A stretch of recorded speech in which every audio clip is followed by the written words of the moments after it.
Bonjour. Aujourd'hui, la puissance de la joie de Frédéric Lenoir. Un peu de tripotage intellectuel.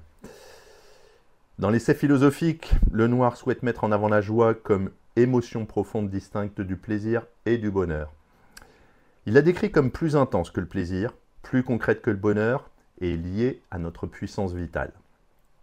Il la place comme voie de sagesse, différente de l'ataraxie des stoïciens ou du bonheur ascétique épicurien, mais complémentaire aux sagesses contemplatives, on va dire. J'avais mal écrit. L'auteur propose une sagesse de la joie, c'est-à-dire assumer la souffrance, la transcender par le désir et le consentement à la vie.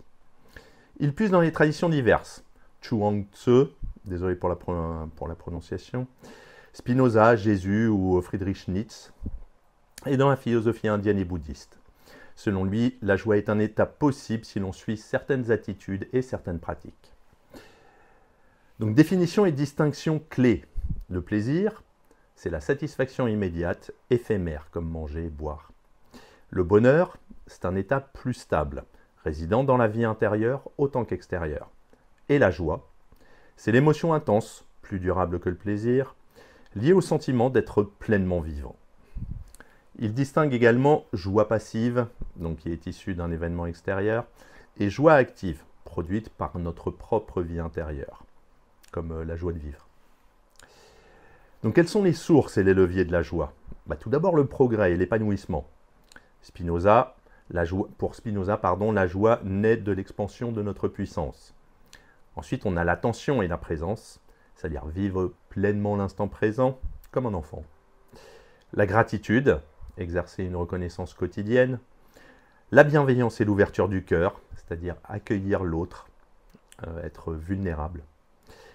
Le corps et la santé, donc sommeil, exercice, alimentation contribuent à une vitalité joyeuse. La méditation et le lâcher-prise, c'est-à-dire diminuer l'ego et le mental, pour laisser place à l'intuition et la présence. La gratuité et la créativité, j'ai du mal à parler, c'est-à-dire agir sans but utilitaire, dans le don et l'authenticité. Et enfin la persévérance, c'est-à-dire la satisfaction provoquée par l'effort acharné.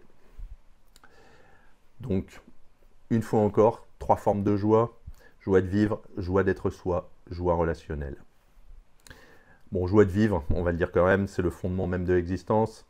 La joie d'être soi, alignement avec son identité profonde, et la joie relationnelle, partagée avec autrui, intersubjective, on va dire.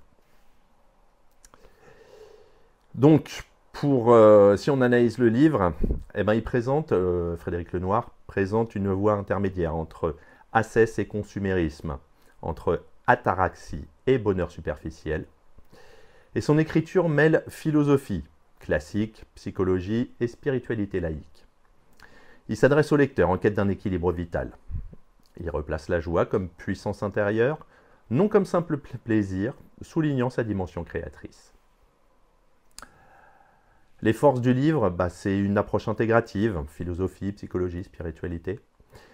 La clarté conceptuelle également, donc des distinctions entre plaisir, bonheur, joie utile. La multiplicité de pratiques, la méditation, la gratitude, l'attention, le lâcher-prise. Et la voix personnelle, là où Lenoir nous invite à un témoignage intime sans tomber dans l'exhibitionnisme. Pour conclure, la puissance de la joie, c'est un essai humain qui réhabilite la joie comme ressource existentielle. C'est-à-dire que c'est un état de vie nourri par la présence, la créativité et l'accueil de soi. Il propose une sagesse pratique, à la croisée des chemins entre philosophie ancienne et philosophie contemporaine. Même psychologie d'ailleurs contemporaine. Donc les apports majeurs sont une définition claire et différenciante de la joie.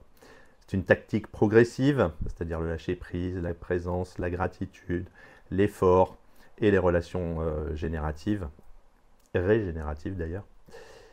Et enfin, une approche vive et vivante, c'est-à-dire que le ton est personnel, le livre est fourni d'exemples lumineux et il y a un ancrage corporel, même dans le livre.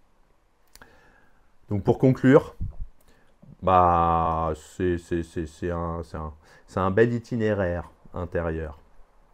Il est idéal pour ceux qui cherchent à nourrir leur vie quotidienne d'un souffle joyeux. Et sa sagesse simple et son humanité en font un compagnon précieux à lire pour semer la joie au quotidien. Belle conclusion, hein. Bientôt.